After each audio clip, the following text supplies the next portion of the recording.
కలలు కనడం సులువు, కానీ ఆ కలలు నిజం చేసుకోవడం ఎంతో కష్టం. అలాంటి కష్టాన్ని సవాలుగా మలుచుకుని తాను నమ్మిన మార్గంలో నడిచింది ప్రియా నాయర్.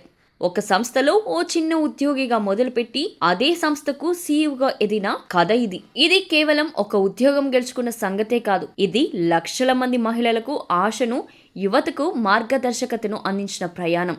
1995లో హిందుస్థాన్ యూనిలివర్ లిమిటెడ్లో ఒక సాధారణ ఉద్యోగిగా చేరిన ప్రియా 2025 ఆగస్టు 1న సీఈఓ బాధ్యతలను చేపట్టనున్న తొలి మహిళ. ఈ ప్రయాణంలో ఆమె ఎన్నో సవాళ్లు ఎదుర్కొంది. పురుషులు ఎక్కువగా ఉన్న రంగంలో మహిళగా నిలబడటమే ఓ సాహసం. మార్కెటింగ్, ఫ్యాక్టరీలు, గ్రామీణ ప్రాంతాలు. అక్కడ ఆమె తొలిసారిగా మహిళల కోసం టాయిలెట్లు ఏర్పాటు చేశారు. ఆమెకి ఉన్నదల్లా ఒక విజన్, ఒక సంకల్పం. ఓ సామాన్య బేసిక్ ఫోన్ నుంచి దేశం నలుమూలలకు ప్రచారం చేయగల శక్తి ఆమె ఆలోచనకు ఉంది. మా నెంబర్కు మిస్ కాల్ ఇవ్వండి అనే చిన్న ప్రయత్నంతో ఆమె రూపొందించిన క్యాంపెయినింగ్ దేశవ్యాప్తంగా 3 కోట్ల మందికి చేరింది. ఒక్క మిస్డ్ కాల్, ఒక పాట, ఓ జోక్, మధ్యలో ప్రకటన, అదే బ్రాండ్ బిల్డింగ్. ఇందుకే ప్రియను బిజినెస్ వరల్డ్లో బ్రాండ్ బిల్డర్గా పిలుస్తారు.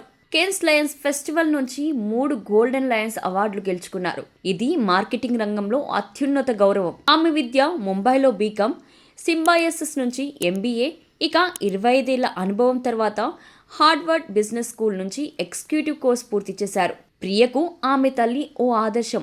ఒక వైద్యురాలిగా మురికివాడల్లో ఉచితంగా సేవలందించిన తల్లి ప్రభావం ఆమె జీవితంలో చాలా ఎక్కువ. కరోనా సమయంలోనూ ఆమె ధైర్యంగా ప్రజలకు సేవ చేసింది. ప్రియా నాయర్ నమ్మే 2 సూత్రాలు. ప్రతి పనికి ఒక ప్రయోజనం ఉండాలి. ఏదైనా నేర్చుకోవడానికి వయసుతో సంబంధం లేదు.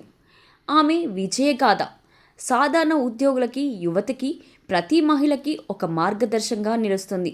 ప్రియా నాయర్ ఒక ఉద్యోగిగా మొదలైన ప్రయాణం ఇప్పుడు సీఈఓ స్థాయికి చేరి దేశమంతటినీ దారి చూపిస్తున్న ఆమె కథ.